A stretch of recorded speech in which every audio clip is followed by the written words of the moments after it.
is me, Ellen Marie Camillas from Bachelor of Science in Nursing Section B. And for today's video, we're going to prepare an equipment needed for physical assessment. At the end of this video, we will be able to identify equipment that are necessary for each part of physical examination. Know that each piece has its purpose when used in assessing the client. Second, prepare necessary equipment and place it in the area where the examination will be performed. This promotes organization and prevents the nurse from leaving the client to search for a piece of equipment. Third, name the types and operation equipment needed for a particular physical examination. On examination, the equipment that we will be using is the gloves and the gown. The purpose of this is to protect the nurse or any healthcare team member in any part of examination in contact with blood, body fluids, secretions, excretion, and contaminated items, or when disease-causing agent could be transmitted to or from the clinician. The equipment that we will be using first is the sphygmomanometer. The purpose of this one is to measure the diastolic and systolic blood pressure. Second is the stethoscope. This is to auscultate blood sound while measuring blood pressure. Third one is the thermometer. This is to measure the body temperature. And fourth one is the watch with second hand. This is to take heart rate and pulse rate. And the fifth is the pain rating scale. This is to determine perceived pain level. Additional status examination. The equipment that we will be using first is the skin fold caliper. This is to measure the skin fold thickness of subcutaneous tissue. And the second one is the flexible tape measure. This is to measure the mid-arm circumference. And the third one is the skin marking pen. This is to mark measurements. And then the fourth equipment that we will be using is the platform scale with height attachment. This is to measure the height and weight. In skin, hair, nail examination, the equipment that we will be using first is the examination light and the pen light. This is to provide adequate lighting. And the second one is the mirror. The purpose of this is to client examination of the skin. And then the third one is the metric ruler. The purpose of this is to measure the size of the skin lesion. And the fourth is the magnifying glass. This is to enlarge the visibility of skin lesion. And the fifth is the Wood's light. This is to test for fungus. 6 is the Braden scale for predicting pressure sore risk. The purpose of this is to predict one risk to develop pressure sore. And the 7 is the what we call push. The meaning of this is the pressure ulcer scale for healing. The purpose of this is to determine the degree of healing of pressure sore. Head neck examination, the equipment that we will be using is the stethoscope. This is to auscultate the thyroid. And the next one is the small cup of water. The purpose of this is to help the client swallow during the examination of the thyroid gland. In eye examination, the equipment that we will be using first is the pen light. The purpose of this is to test for pupillary constriction.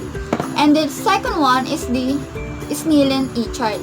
The purpose of this is to test for distance vision.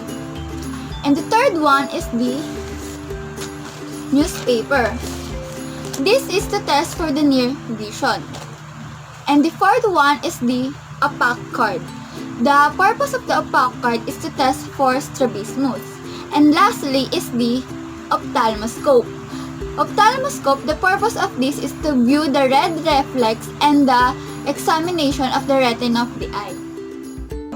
In ear examination, the equipment that we will be using first is the tuning fork. The purpose of the tuning fork is to test for bone and air conduction of the sound in the ear. And second one is the otoscope. Otoscope, the purpose of this is to view the ear canal and tympanic membrane. For the mouth, throat, nose, and sinus examination, we will be using the pen light. The purpose of this is to provide light view to the mouth and the throat and to trans-illuminate the sinuses. And the second that we will be using is this 4x4 small gauze pad. The purpose of this is to grasp the tongue to examine the mouth. And the third that we will be using is the tongue depressor. This is to depress the tongue to view throat, check the looseness of teeth, view the cheeks, and check the strength of the tongue. And the fourth one that we will be using is the otoscope with wide tip applicator. The purpose of this is to view the internal nose. For the thoracic and lung examination, we will be using the stethoscope, diaphragm to be exact. The purpose of this is to auscultate breath sounds.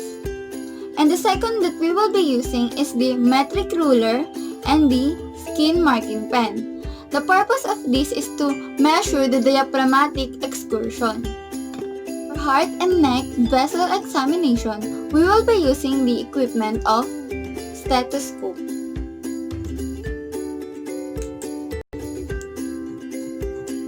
The diaphragm and the bell. This is to auscultate heart sound. And the second that we will be using is the metric ruler. This is to measure jugular venous pressure. For peripheral vascular examination, we will be using the equipment of sphygmomanometer and stethoscope. Stethoscope and the sphygmomanometer. This is to measure the blood pressure, and this is to auscultate the vascular sounds. And the second that we will be using is the flexible tape measure. The purpose of this is to measure the size of extremities of edema. The next one is the tuning fork. The purpose of this tuning fork is to detect vibratory sensation. And then the next one is the Doppler ultrasounds device and conductivity gel. The purpose of this is to detect pressure and weak pulses not easily heard with the stethoscope. For abdominal examination, we will be using the equipment of stethoscope. The purpose of this one is to detect bowel sound. And then the second one that we will be using is the flexible tape measure and the skin marking pen. The purpose of this is to measure size and mark the area of the percussion of organs. And then the third equipment of we will be using is the two small pillow. The purpose of this is to place under the knee and the head to promote relaxation of abdomen. And then, for musculoskeletal examination, we will be using the flexible tape measure. The purpose of this is to measure size of extremities. And then, goniometer. The purpose of goniometer is to measure the degree of flexion and extension of the joints. In neurologic examination, we will be using the equipment cotton tip applicator with substance to smell and to taste. The purpose of this is to test taste perception. And the second one is the same as equipment of an in-eye examination. This one, and this one, and this one. The purpose of this is to test vision and extraocular movements and pupillary response. And the third one is the objects of the key and the coin. This is a test for stereognosis, which means is the ability to recognize object by touch. And the next one is the reflex percussion hammer.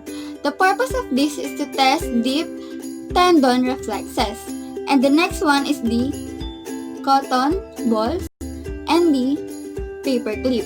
The purpose of this is to test for light, sharp, and dull touch and 2-point discrimination. And the next one is the tongue depressor. This is to test for rise of uvula and gag reflex. And the last one is the tuning fork. The purpose of this is to test for vibratory sensation. For male genitalia and rectum examination, the equipment that we will be using is the gloves and the soluble lubricant jelly. This is to promote comfort for client. And the next one is the pen light. The purpose of this one is the scrotal illumination. And the third one is the specimen card to detect occult blood. In female genitalia and rectum examination, we will be using the equipment of vaginal speculum and the water-soluble lubricant. The purpose of this is to inspect cervix through dilation of the vaginal canal. And then the second one is the bifid spatula and endocervical broom. The purpose of this is to obtain endocervical swab and cervical scrapes and vaginal pool sample. And then the third one is the large swab. The purpose of this is to vaginal examination. And then the fourth one is the liquid pap medium. The purpose of this is for pap smear. And then lastly is the specimen card. The purpose of this is to detect occult blood.